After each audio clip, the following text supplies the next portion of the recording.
Burleson to Venus and Grandview to Godley, this is the voice of Johnson County, Joco Community Radio.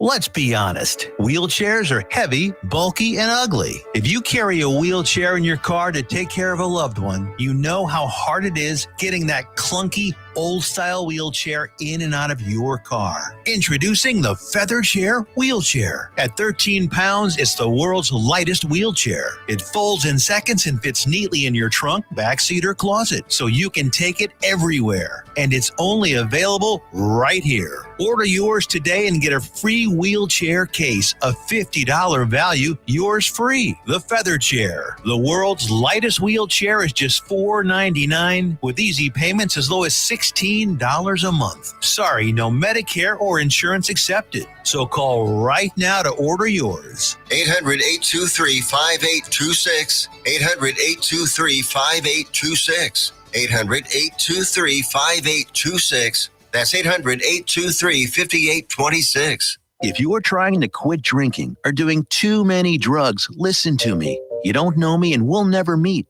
I had a problem like you once. I drank and used to party a little too much till it got out of control and almost ruined my life. I realized I needed help to fix my problem before it totally destroyed me. If you've tried to fix your drinking and drug problem and you know you can't do it alone, you need to call the National Treatment Advisors. They'll immerse you into a 30-day program to replace your old habits with new habits and totally change your life. And if you have PPO private health insurance, the entire program may be covered. Fix your problem right now before it gets any worse. Get clean. Call now and learn more. 877-247-1581. 877-247-1581. 877-247-1581. Fast Track Student Loans can get your student loans out of default, stop any wage garnishments, stop collection calls, and stop seizure of your tax refund. Give yourself a break. Stop the stress and get your student loan payments down to as little as $25 a month based on what you can afford to pay. 800-709-4395. 800-709-4395. 800-709-4395. 800-709-4395. Attention all business owners and creative minds. Do you need a unique and personalized touch for your products? Look no further than Romika Laser Engraving and Custom Designs. I'm Ron Phillips, co-owner of Romika Designs. We offer custom laser engraving services for a variety of products, including promotional items and corporate or personal gifts. With state-of-the-art equipment and a team of skilled designers, we can engrave intricate designs on virtually any material. Whether it's a special message, a company logo, or a custom design, Romika Laser Engraving will help you make your mark. And the best part, our prices are affordable and our turnaround time is quick. I couldn't be happier with the work Romika Laser Engraving did for me. The engraving on my product was precise and exactly what I wanted. So don't wait any longer to add a personal touch to your products. Call Romika Laser Engraving and Custom Designs today at 817-400-4040 or visit our website at romikadesigns.com. We look forward to helping you make your mark. Fast Track Student Loans can get your student loans out of default, stop any wage garnishments, stop collection calls, and stop seizure of your tax refund. Give yourself a break. Stop the stress and get your student loan payments down to as little as $25 a month based on what you can afford to pay. 800-709-4395. 800-709-4395. 800-709-4395. 800-709-4395.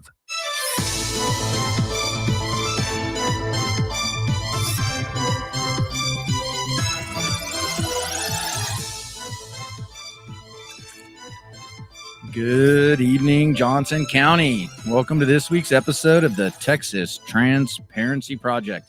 I'm your host, Greg Cooper, and here on the Texas Transparency Project, we deep dive local politics, mainly school boards and city councils, but any and other Johnson County politics are on the table. We air most Thursdays at 5 p.m.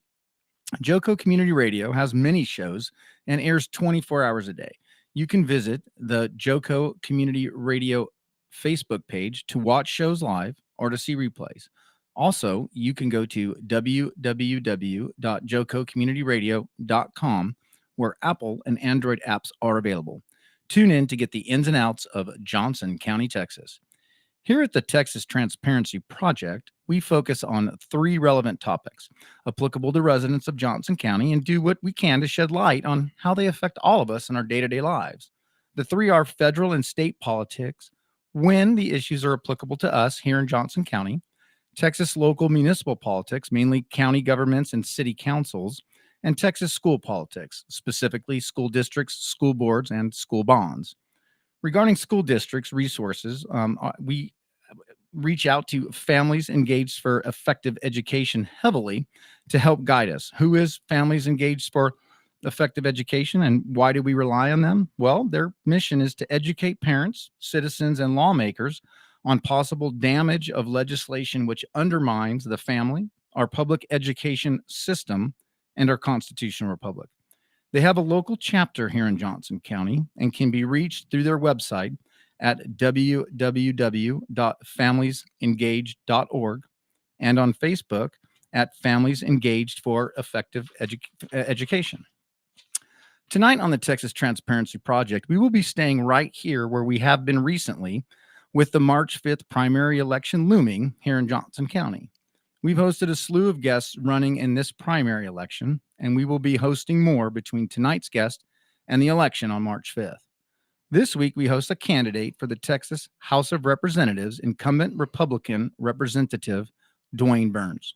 So before we get to tonight's guest, let's discuss what the Texas House of Representatives is and what those elected to it do. The Texas House of Representatives is composed of 150 members, each elected for a 2-year term. The Texas legislature meets in regular session for about 5 months every other year. Regular sessions begin at noon on the second Tuesday in January of odd-numbered years and can last no more than 140 days, ending during the last week of May or the first week of June. Special sessions may be called by the governor and can last up to 30 days. It should be noted that 4 special sessions were called by Governor Abbott during the 88th legislative session, which we just ended. A member of the House must be a citizen of the United States, qualified elector of the state, and must be at least 21 years old. He or she must have been a resident of the state for 2 years immediately preceding the election, and for 1 year immediately preceding election must have been a resident of the district from which he or she was chosen. For our episode introduction tonight, we are privileged to introduce the incumbent, Mr. DeWayne Burns. He's our current representative for Texas's 58th district. Texas's 58th district includes Crescent, Burleson, and parts of South Mansfield on the north side, Venus, Alvarado, and Grandview on the east side, Glen Rose and Godley on the west side, Rio Vista to the south, with Joshua, Keene, and Cleburne smack dab in the middle. Representative Burns is being challenged by 2 others, Ms. Helen Kerwin and Mr. Lyndon Laird. Ms. Kerwin was a guest here on Texas Transparency Project 2 weeks ago, and Mr. Laird will be here next week on February 22nd. All 3 candidates should be commended for agreeing to come on the Texas Transparency Project. We and the voters appreciate it. Stump speeches and Q&As are the norm, but sitting down for an extended live interview is another animal. It's much more difficult, and we're lucky here in Texas's 58th House District to have candidates who are courageous and accommodating enough to agree. It should be noted that Representative Burns had an invitation to the Somerville County Republican Party Forum tonight, and he chose to be here because he had scheduled this before. So this is no disrespect to the Somerville County Republican Party. He kept this invitation that he had, and he's sorry that he's going to miss that tonight. The primary election is quickly approaching, and please take note of the following key voting dates. February 20th to March 1st is early voting, and Election Day is March 5th. Of note, whoever wins the primary will be representing all of us in the 58th House District for the next 2 years, starting after the November general election, and will serve in the 89th Texas legislature. Now, back to tonight's guest, Representative incumbent DeWayne Burns. Representative Burns was first elected to represent us in the 58th in 2014, currently on his 5th two-year term. Representative Burns is a 1990 graduate of Cleburne High. He attended Texas A&M and graduated from Tarleton State in 1994. He has served in various positions within the Department of Agriculture. He's a former vice president of Cleburne ISD Board of Trustees. He was a fire commissioner for Johnson County's Emergency Service District 1, president of Johnson County Farm Bureau, and a member of Johnson County's Economic Development Commission. Representative Burns, welcome to the Texas Transparency Project. And in your own words, tell us about yourself and why you have made service such a large focal point of your life. Well, thank you, Greg, for having me on, first of all. Service was just a way of life for me. You know, I come from very humble beginnings. I grew up in the southwest part of Johnson County out near Goat Neck. Many of your listeners may be or may not be familiar with the community of Goat Neck, but, you know, hardworking parents. We were poor. I didn't know we were poor until I got old enough to go to school. And then I figured out we were pretty poor. But my mom and dad always served in the community. My dad worked hard and served where he could. And honestly, through my own faith and the example of Jesus Christ, frankly, who told his own disciples, you know, I did not come here to be served, but I came here to serve, lay down my life as a ransom for many. And frankly, if I take Jesus as my example and exemplar, well, then that's good enough for him. It's good enough for me. And so my family looks at this as a ministry, frankly. We were approached I was approached to run for this position when Rob Ord announced his retirement years back. And we got together as a family, got my parents together, my kids together, and we prayed about it and we thought about it. And is this a ministry? Is this something we want to be involved in? Can we build the kingdom this way? And again, I don't Bible bash or anything like that. I do think it's important that people know where a person gathers their values and what they stand for, because it impacts how they make decisions. But that's how I approach it. That's how my family approaches it. And you know, one of these days when I'm not serving in this position, I'll serve somewhere else, wherever God leads me. But that's where we are. You know, I worked in at the Department of Agriculture, worked for then Commissioner Rick Perry, worked for a House member that was from Burleson at that time, Arlene Wilgemuth, during her freshman year in the Texas House, and then worked for I still call him Commissioner Perry. And then when we had our first child, we moved back home to the farm. And it was just important for us to be around family. I never thought I'd be in Austin again. But as you know, and many of your listeners know, if you volunteer enough, you get voluntold. And next thing you know, you're going to be in positions that you didn't expect to be in. And I was, sure enough, wasn't expecting to be asked to run for this position when it all came about. But we prayed about it and we did it with no guarantee we would win. But here we are. Well, thank you for doing it. And anybody who, in my mind, throws their hat in the public arena, especially in elected office, they deserve a lot of credit, especially in today's world of social media and the internet. It's brutal, and thank you, and for your long history of service. So can you tell listeners where they can go to learn more about you and your campaign, your website, Facebook group, etc.? You bet. Our website is burnsfortexas.com. And, you know, we do have a Facebook page, State Representative DeWayne Burns, and we're on Twitter. It's Burns for Texas. And there's other things. I'm not a social media expert by any stretch, but those are places you can go and get basic information from us or for us about me. And again, if you ever need to contact us, we're at info@burnsfortexas.com. You can contact us through email there, call our office. We try to be as accessible as we possibly can to the people we serve. And we have a district office here in Johnson County at the Wright Plaza in Cleburne. And of course, we have our capital office in Austin, and would invite anyone from the district to come down and see us, because it's good to see people from home when you are stuck in Austin for months at a time. We'll get to the last legislative session here in a minute. That was brutal. But once again, that's info@burnsfortexas.com. If any constituency or potential voters have any questions, it's info@burnsfortexas.com, and www.burnsfortexas.com is the website, and Facebook State Representative DeWayne Burns. So, big primaries are not usually sexy like general elections. And this one is just taking up a lot of oxygen out of the room and has a lot of horsepower.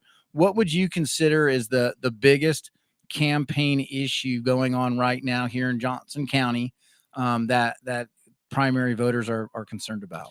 I think by and large, and it has been for a while, it's border security. The number one issue in this county and in every county in this state and possibly every state in this nation is border security. If it's not, it should be. Um, and the reasons are vast, but we've got an issue at the border that threatens our very way of life. It's expensive. It's expensive on all taxpayers at all levels, county, cities, state, due to law enforcement, education requirements, all the things that go along with it, healthcare, everything. But we have seen, millions of folks come across that border illegally in the recent years, and it's an invasion. It really is. The governor's called it an invasion, and I agree with him on that. And it's the number one issue we face here in Texas, and certainly in Johnson and Somerville counties.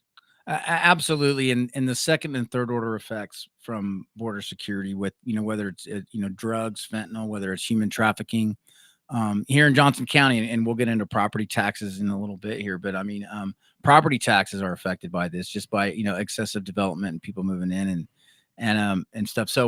There's a massive. I agree with you. I think that's what we're hearing the most of across the board is this border security. And the Republican Party in Texas has made some great strides in regards to this. Talk us through Operation Lone Star, Sure. down in Eagle Pass, and what's going on with that, and what the governor's doing to try to mitigate some of this. Since the reality is the federal government's dropping the ball, no question about that. There's some problems there. And, Texas has to be able to do something. And the Republican Party you're a part of that. Walk us through some of that Operation Lone Star and how that's working out. Absolutely. And you stated it, that this is a job for the federal government. Is enforcing immigration law falls at the feet and in the hands of the federal government. And it's in my opinion, a blatant refusal to enforce the law. And so who stands in the gap when that happens? Well, Texas has stepped up. I remember my first session, we passed $500 billion package to help secure the border. And we just thought, how much? I mean, that's just an incredible amount of money. In fact, we had a big representative bill, like a fake bill that we sent to the federal government, said, pay us back our money for doing your job. And I know this session we passed $6.5 billion to go help and secure the border. And what is that money spent on? Well, we have Operation Lone Star, like you said, which includes DPS officers, includes our National Guard being stationed at the border, really in a humanitarian effort when you look at the role of our National Guard there. But we've added hundreds of DPS troopers to have boots on the ground over the last several years. So a lot of the money from all of that is going to pay for equipment. We've added some fixed wing aircraft, helicopters. We've got river boats, frankly, that patrol up and down the Rio Grande. There's an effort to eradicate the carrizo cane that grows. What is the carrizo cane? Okay, so when I went to the border myself, and not just as a, oh, look at this, let's get some pictures, but in fact I don't even have any pictures from it. I wasn't that smart, but I talked with the actual DPS troopers and the folks that were boots on the ground, and I pulled them to a side and said, give me a few things that could really help you. And one of the things they mentioned, interestingly, was shorter guns. They said, well, we're running through this cane. So there's this stuff called carrizo cane. It looks like sugar cane. It looks like it's just tall, green, overgrowth vegetation. Yeah, it's cane. And when they try to run through that in pursuit of folks to interdict them, the guns and everything else, their equipment was getting hung up in this carrizo cane. And the cartels know it, and they use it as cover. So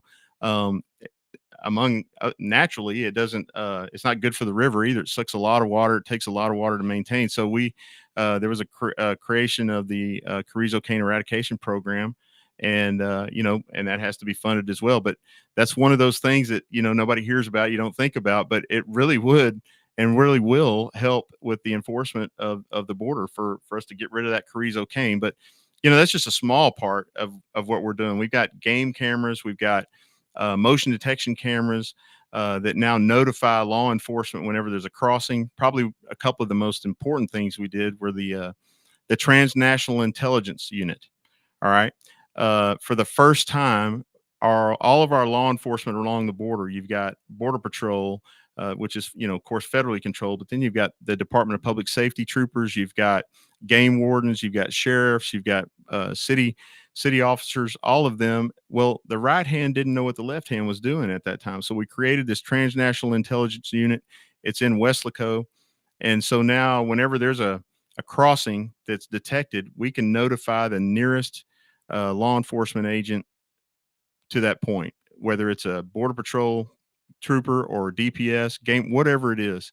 And so the communication between the sheriff's office and the DPS, Border Patrol, all of that has been dramatically increased, and we've seen the results from that. So we've got that. We have a multi-state compact right now with the other states that are dealing with exactly what we are too. So, okay. Yeah, go ahead. So you're talking about that multi-state compact. So this is, so what we're talking about here, listeners, is as a state representative, you're involved in the decision-making process and voting and appropriating these funds for this stuff. And these are things that you are intimately involved with, correct? Representative Burns? Yes, absolutely. These are all things that were part of the border package that I helped negotiate and foster through the Texas House. And I think things that are going to make a difference. Are they going to fix the problem completely? No, I'm not going to. It's a multifaceted. Correct. Yeah. It's ultimately going to take a Republican president and Congress that see this as the dire straits that we all see at the border and take action ultimately. But we can't just stand around and wait. We've got to take action. So back to this multi-state compact. Yeah. This is part of Governor Abbott bringing in other states' guards to help with the border. Is that correct? Yeah, that's right. Sharing information. Okay. To defeat the cartels, because they have a lot of intelligence. They're styled after the military. They have a lot of money and resources and spies and everything else. So when we can share information across state lines, and personnel and different things like that, it really just helps the overall effort. So we have the first multi-state compact, that's what it's called, ever. And again, that all of this pushes to, whose job is it to enforce the border? And we all know it's federal government's, but the state's going to step in. The other part of that too is, and I wanted to get to, and I support from the governor, is his calling this an invasion. And he sent multiple letters, but as most recently, just a few weeks ago, basically defined how the federal government is basically just not doing the job. And so the state of Texas is going to step up and do that under the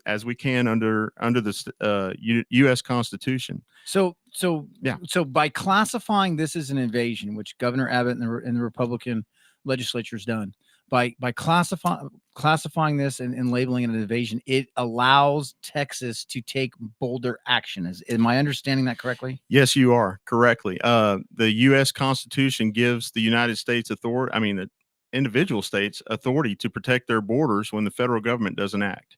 And that's exactly what the governor has said is happening. And so he is invoking our right to step up our efforts legally under the Constitution. If you couple that with Senate Bill 4, which is a bill we just passed in the fourth special called session from the governor. So this was October 23 when this closed, I believe. Correct. Yep. So Senate Bill 4 basically created a state crime for crossing the border illegally. So for your listeners, for all of us, federal government enforces immigration law. The states can't do that, but we can enforce state law and we can fight crime. So we created a crime for crossing the border illegally, and you can be arrested for that. It's a Class B misdemeanor now, state Class B misdemeanor if you cross the border illegally, punishable by up to 6 months in jail.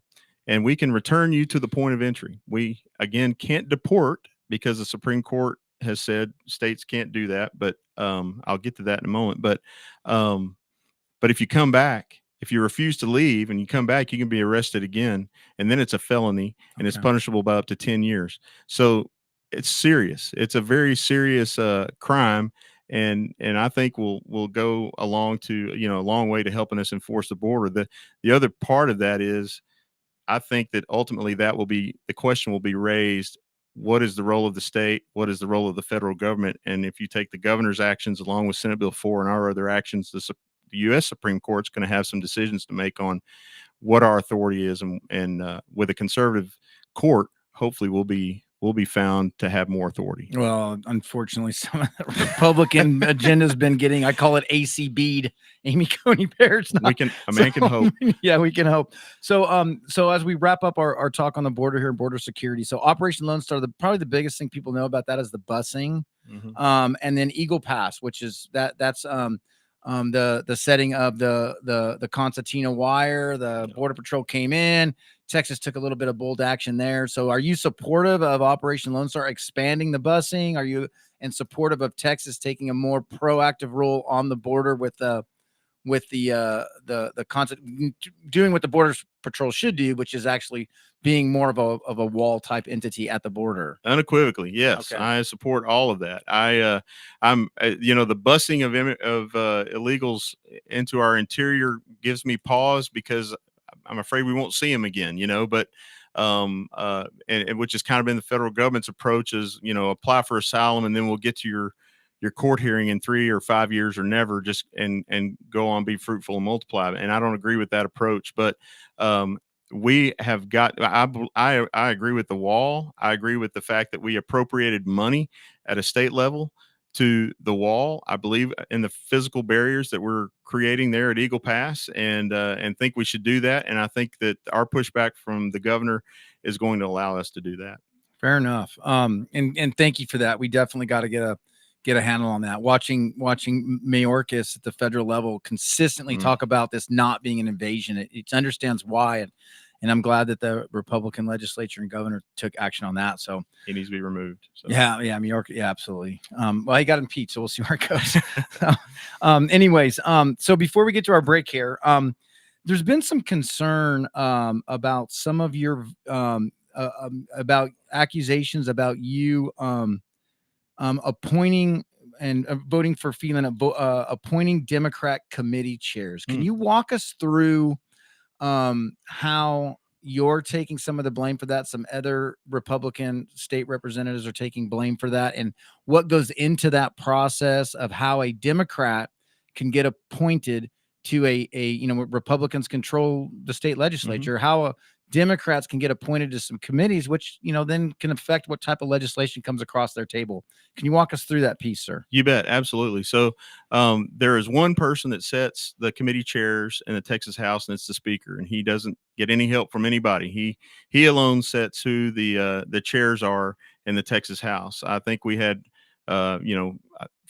14 and 21, and then there were 9 chairs and 23, but they're not the chairs of Ways and Means and Appropriations and public education and calendars, the ones that really impact our agenda. But that's neither here nor there. The real question though is, I don't get a choice in that. I do get a choice in who the Speaker is. And so I'll lay that out for you, because people would say, why would you vote for Speaker Phelan if he's going to appoint Democratic chairs? Well, I vote for Speaker Phelan because he was the choice coming out of the House Republican caucus. As House members that are Republicans, we sign an oath or a pledge or whatever with the RPT. I signed it a few years ago. What's RPT? The Republican Party of Texas. Thank you. Yeah. And it was a plank added to our platform, frankly, that says we will support the candidate that comes out of the House Republican caucus, whoever that is. So we meet in November, choose that candidate, and then it is on us to support that candidate. And the reason is this, because a few years ago, before Speaker Phelan, before Speaker Bonin even, we had a situation where we had some liberal Republicans that were willing to partner up with all of the Democrats. And again, it takes 76 votes to win the speakership, because there's 150 of us, as you stated earlier. Well, there were 67 Democrats, and then just a handful of Republicans could break off and join with them and get their own speaker. So what that would do is that would put a Democrat speaker in, and then Democrats would control all the committees. And they wouldn't extend that olive branch. That's correct. They would have controlled all of the committees and the agenda and everything like that. So we, as a caucus, approved this, and then the state party approved that measure that says we're going to support the person that comes out of the caucus. this last November, Speaker Phelan came out of the caucus. In fact, we do it secret ballot, so there's no arm twisting and all that kind of stuff. But Speaker Phelan was the nominee out of the caucus vote. So when it came to the floor, I voted for Speaker Phelan. And I can tell you, next time we get to next session, if I'm blessed to come back, I will support the nominee, the candidate that comes out of that House Republican caucus vote, whoever that is, because we cannot afford to have an actual Democrat in charge of the House. So in the event Representative Burns is appointed speaker, would a Speaker Burns appoint Democratic committee chairs in any committees? Probably not. It's a tough deal because, we have many of our votes take 100 votes. Any of our constitutional amendments take 100 votes. The property tax cut that we just voted on in November took 100 votes to get there. Third reading amendments take 100 votes as per the Texas Constitution. So I can't change that. So we've got to keep that in mind. We don't want to alienate all of them or else we'll never get to 100. Fair enough. Why did Representative Burns vote to impeach Ken Paxton? Why did Representative Burns vote against House Bill 1, which was the school choice bill, when we come back on the Texas Transparency Project? Hey, travelers, do you want to save money on your next flight? Then pick up the phone and call. That's right, call, because the best prices are not online. They're with SmartFares. See, SmartFares has special deals with the airlines. When they have unsold seats, they use SmartFares to fill them. So you get airline tickets at ridiculously low prices. Our prices are too low to publish online. With the extra money you'll save, you can book another trip or treat yourself to dinner or shopping. So stop searching all of those travel sites to find the lowest price on your next flight. Let one of our SmartFares expert travel agents find ridiculously low prices for you. Call SmartFares today and get the best price on your next flight. Guaranteed. Also, save up to 50% off business and first class tickets. 855-325-1820.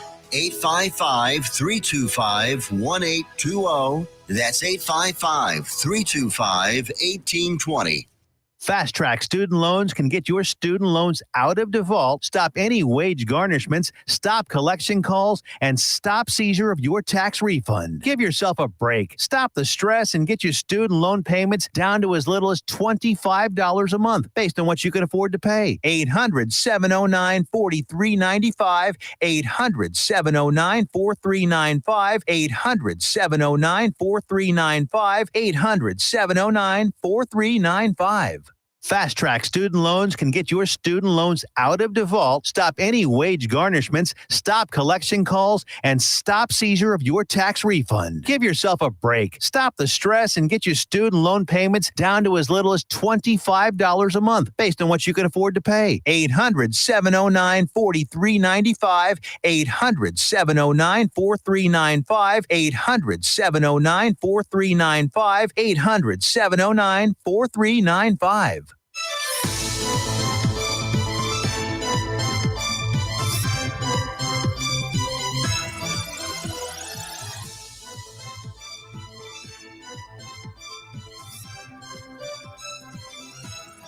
Welcome back to the Texas Transparency Project. We're with incumbent representative for the Texas 58th House District, Representative Burns, and we're talking the March 5th primary. We're talking about his platform. We're talking about some of the biggest issues in Johnson County. But before we get back to this, in the second section, we're going to talk about a lot of criticism Representative Burns is getting on his impeachment vote of Ken Paxton. And we're going to talk about the school choice issue, which is at the top of a lot of people's lists next to border security, and why he voted against House Bill 1. But before we get back with Representative Burns, I want to remind everybody that Joco Community Radio is proud to be the voice of Johnson County, Texas, and is live 24/7 on the TuneIn Radio Network. TuneInJoco.com is the place to find all the ways to listen and watch, and the station app is also available for free on Android and Apple devices. Simply search your store. Check out our lineup and more at www.jococommunityradio.com. This episode and more is brought to you by Next Level Claims, making your insurance work for you. Reach out to your Texas sales rep at 844-TEXHAIL. That's 844-839-4245. And be sure to dress your arms and more at thetiffy.com. So before we get back with Representative Burns, I want to bring a little public announcement to everybody here. And I think Representative Burns, you're going to be tomorrow at Commissioner's Court down in Cleburne. There's a meeting tomorrow at the Johnson County Commissioner's Court. It's room 201 at the Johnson County Courthouse, the main building there at the square in Cleburne. And it's at 9 a.m. And it's a single agenda item. This is a special called meeting. And it's Constable Precinct 4 is going to present a public update regarding biosolids being placed on property adjacent to County Road 102 and County Road 204 in Precinct 4. I don't know specifically what this is about. I think it's fair to say that specially called meetings with single agenda items usually are not to tell you things are going well, and usually not to say things are working as intended or give good news. Biosolid waste is human waste being used as fertilizer and stuff like that.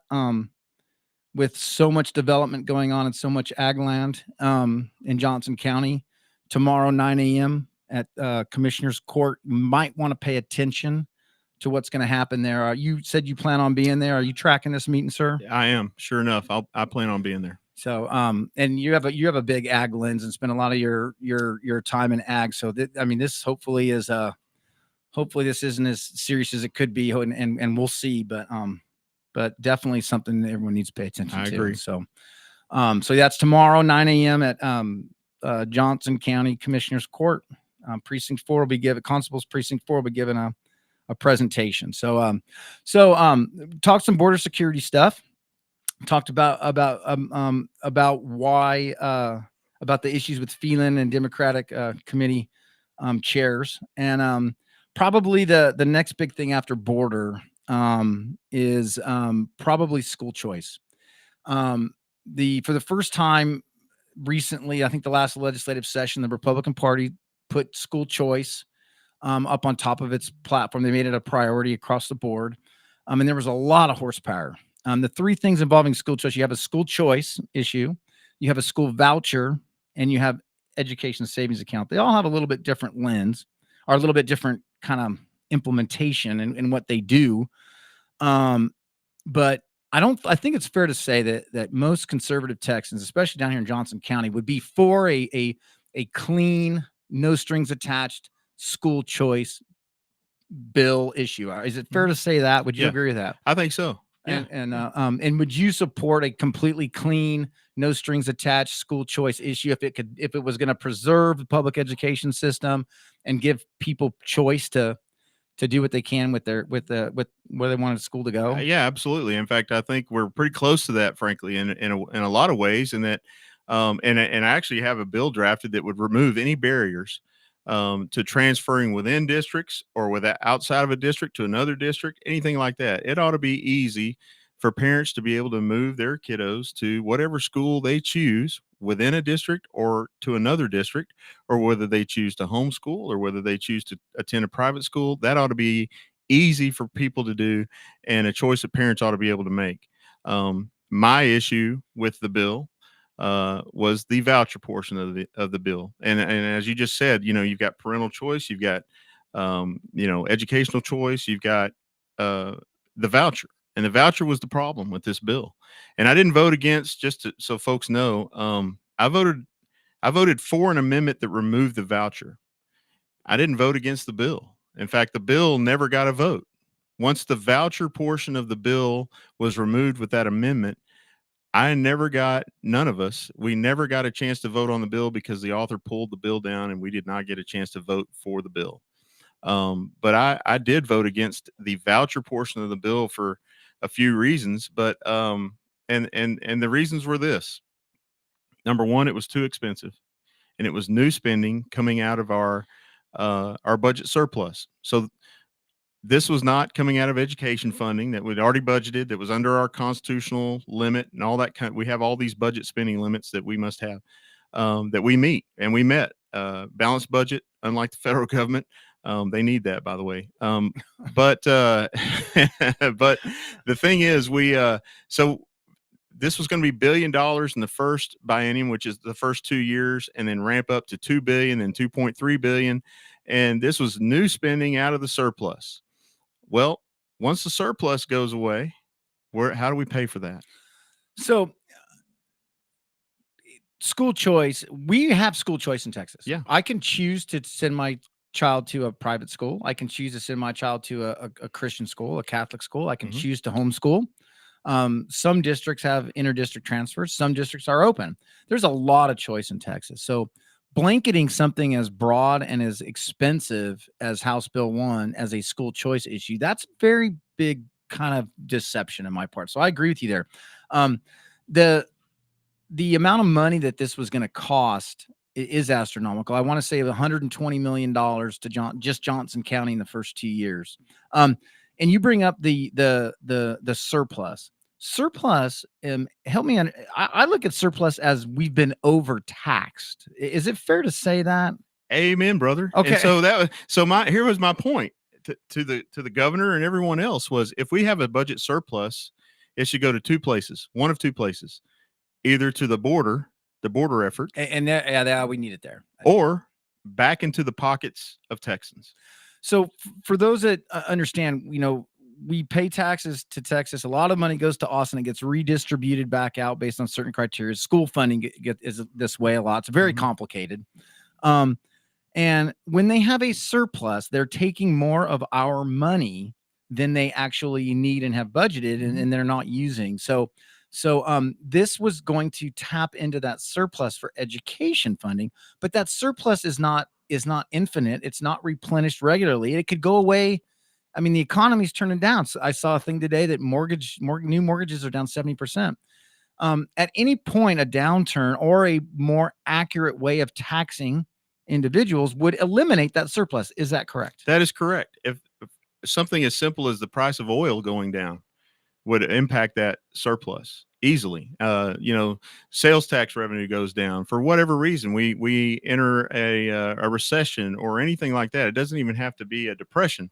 And that surplus gets wiped away. We've operated in Texas without a surplus many years. We've been fortunate in recent years to have one. But I remember in 2011 when we were not at that point. But the bottom line is, if we have a surplus, you stated it correctly. We either need to send it to an emergency situation, like I think the border is, or we should have increased that tax cut that we were going to do and put it right back into the pockets of Texans. And there was not this outcry from my district, from the people I represent in Johnson and Somerville counties, to say, hey, take that those extra tax dollars to the tune of billions of dollars and put it towards a private school voucher program. So that was the first reason why I voted against it. The other reason why I voted against it is because, and if you'll bear with me just a moment, here in Texas, we are required in the Constitution to provide free public schools. The Supreme Court has said back in the 80s that we will educate every child, whether they're here legally or illegally. And so we do that. We don't even get to ask the question.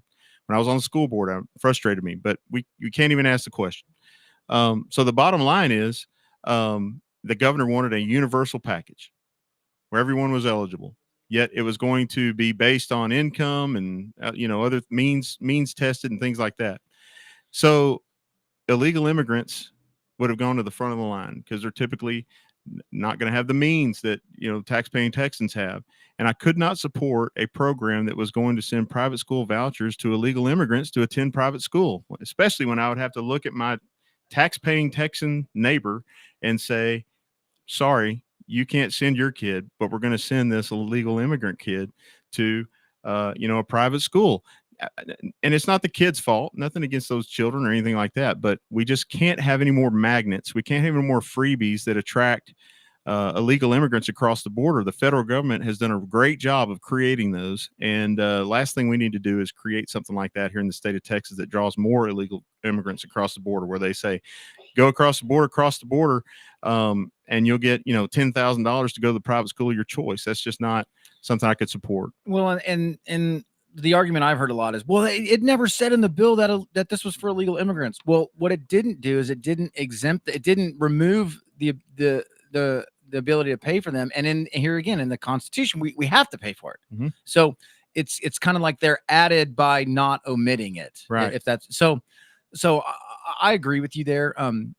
Property taxes here in Johnson County, Craig Hunley's Horse Barn Group. Everybody knows about it in Johnson County. He has done a masterful job in navigating that issue and gotten a lot of horsepower with it and brought a substantial amount of visibility to the overtaxation with property taxes. And the bottom line is, 60 to 75% of our property taxes goes towards schools. And nobody wants a bad outcome for kids. Everybody wants the best for kids, but you can't talk about property taxes being so high and not talk about how much is going to schools. Mm-hmm. And yes, there was some issues about the general fund picking some of this up, but that's not necessarily as simple as people think, because the general fund is very limited to how the money gets appropriated. It can only go up so much a year. It's not like you can just raise it to what you want. So the bottom line is that this would have been a very, very, very expensive bill, and it definitely would not be able to be taken advantage of by the average Texan like it's presented on very superficial level. Is it fair to say that? Yes, sir. And again, it's like you said, it's how you ask the question, or what's the idea here? If you ask the listener, your listeners, the people I represent in this area, are you for a freedom of choice for parents? Are you for empowerment of parents to make the decisions that are best for their kids, to direct the education of their children? You're going to get 80 to 90% of the folks in this area saying absolutely, if not 100%. And that's exactly and you're for that. Yeah, you're absolutely. For that. Yes. Of course. Yeah. As a guy with that has raised kids here of course, if you want the best for your kiddos and the best options for your kiddos when it comes to education, for sure. And so I wouldn't argue that at all. But when it was presented to me, literally the governor's office called me in and said, "We've got this polling we want to show you, and it shows that 80% of your people plus agree with school choice." And my question was, "Well, okay, how'd you ask the question? I bet you didn't ask the question like this. Would you support creation of a new spending program that's going to go to illegal immigrants, and it's going to cost the taxpayers of Texans $7 billion plus over the next 3 or 4 years, and erase a lot of what we just voted for in the property tax cut?" And I bet you many of our listeners, me included, would have said no. And but then they showed the polling that said we've also got we've got polling here that says if you vote against this and the governor endorses against you, well then we think we could beat you. And I said, well, I don't believe any of your polling, but thank you, and I'm going to vote no. And so I did, and here we are. And I don't push endorsements here. I try to make it as open to all candidates as possible. What I will say is that, and I spent a lot of time in Austin during the 88th legislative session. And I try to keep my finger on the pulse in politics, and all Texans, especially in a rural county like Johnson County and Somerville counties, really need to be mindful of a massive consolidation of power and direction of government in Austin. When we live in a much more rural county and less populated county than Fort Worth, Tarrant counties, Dallas counties, some of the big metroplex areas, San Antonio's and stuff like that. And it's very nervous. It makes me very nervous to watch some of the horsepower come down on people that voted on how they felt their constituencies would vote, and trying to consolidate that. So people really, the devil's in the details with this. A couple of other things in House Bill 1 that scared me to death. It was going to mandate STAR testing for everybody. And so if you took this money, your children would be subjected to STAR testing. The school might not have to provide it. You would have to go find your own vendor and proctor to administer this test. And then if your child failed that test, you could be forced into the public school system. There was also 2.5 times the funding for every pregnant person. 2.5 times. It was 2 sentences. 2.5 times the funding for every. We should be hammering abstinence across the board in Texas. Mm-hmm. The last thing I want to do is financial incentivize pregnant children in school.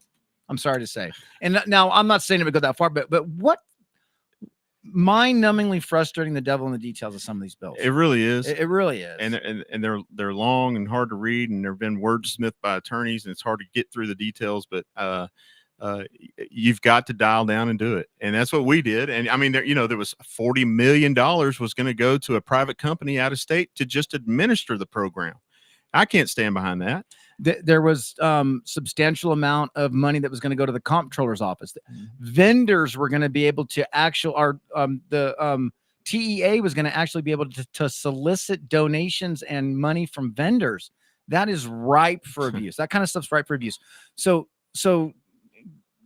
residents of Johnson County, really pay attention to the devil in the details on these type of things, and don't look at cute, fancy buzzwords and slogans and intent. Really look at what it's going to cost, how it's going to impact, and the second and third order effects in this stuff. This was a bad bill.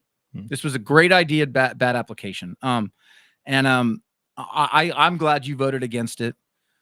I want to see changes in the education system. I think way too much money goes into it. There needs to be a reckoning in a lot of ways, cleaning up a lot of what goes on in the public school system, getting rid of a lot of stuff that's not working, free up teachers' time, and figure out how to operate it a little cheaper, and a little more efficiently and effectively, and get back to the core competencies a little bit. We start by eliminating the STAR test, not expanding how many people have to take it. Sure. I mean, just to start. Absolutely.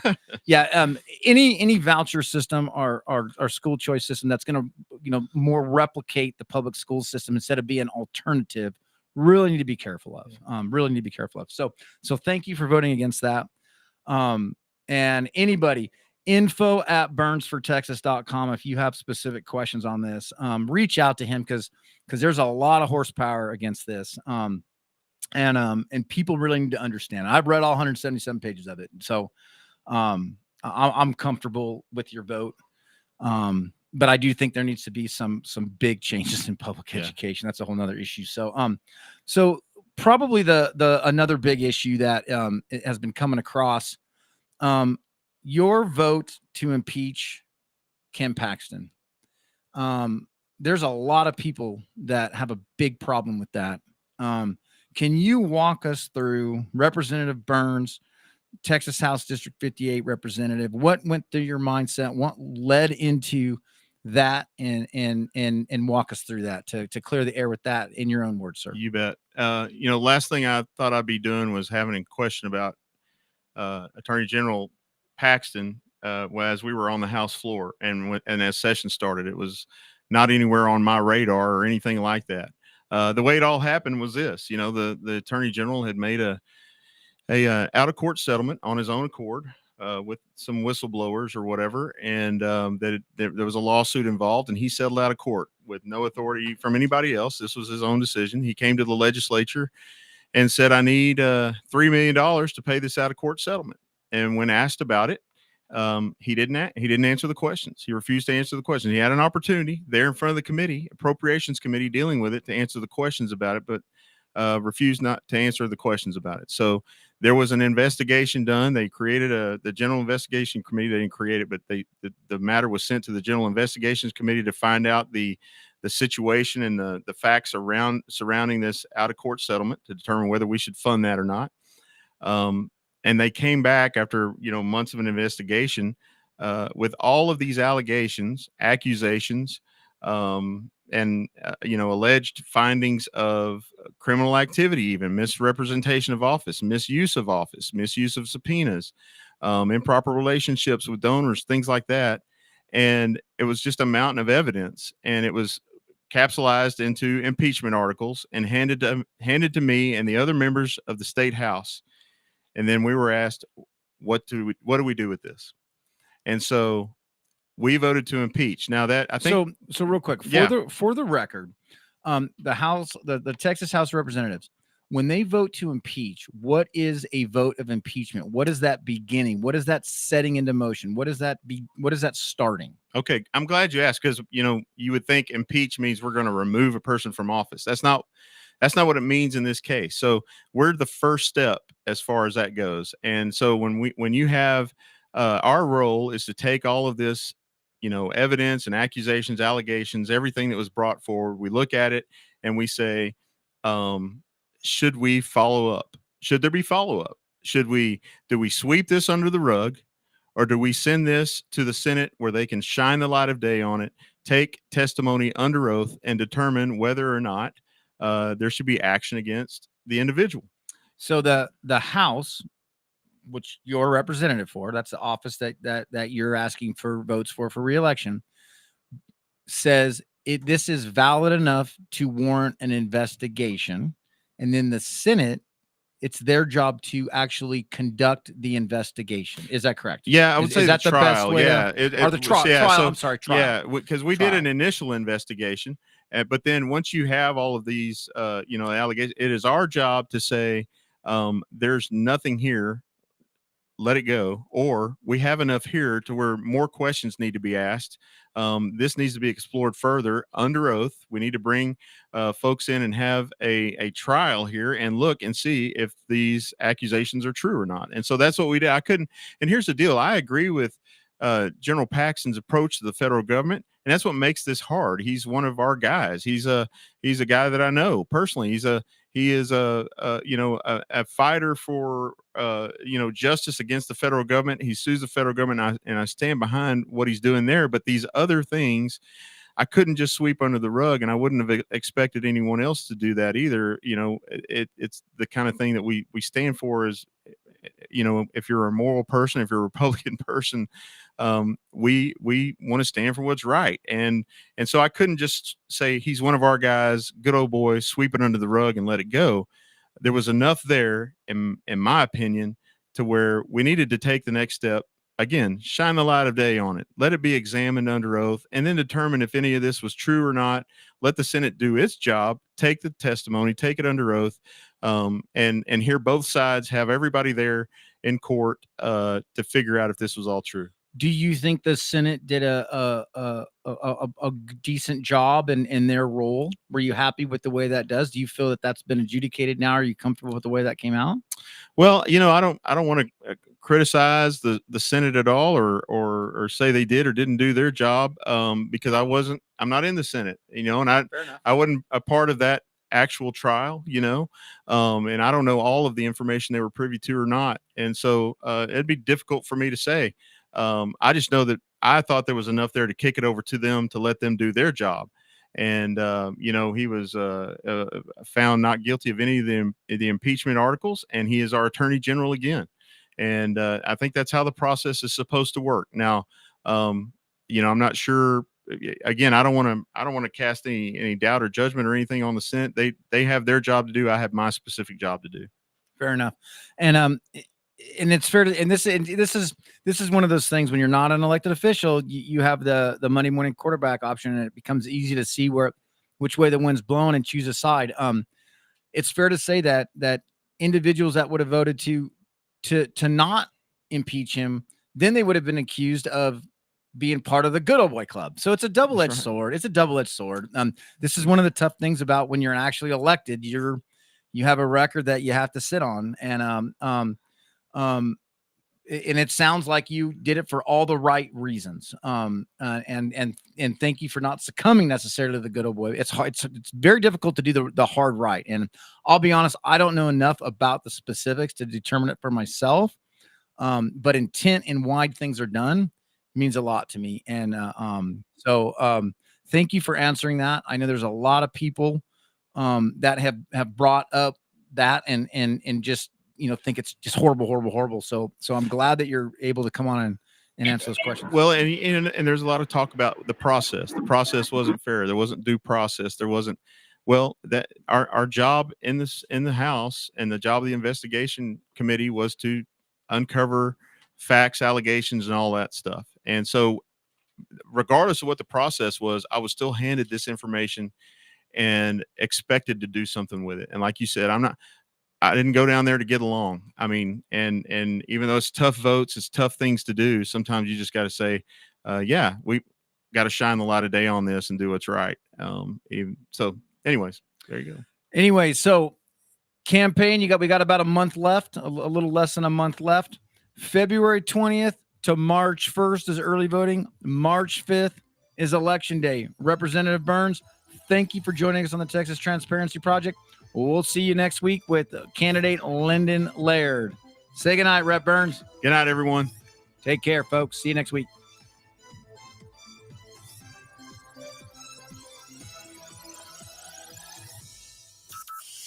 From Burleson to Venus and Grandview to Godley, this is the voice of Johnson County, Joco Community Radio. Have you ever met a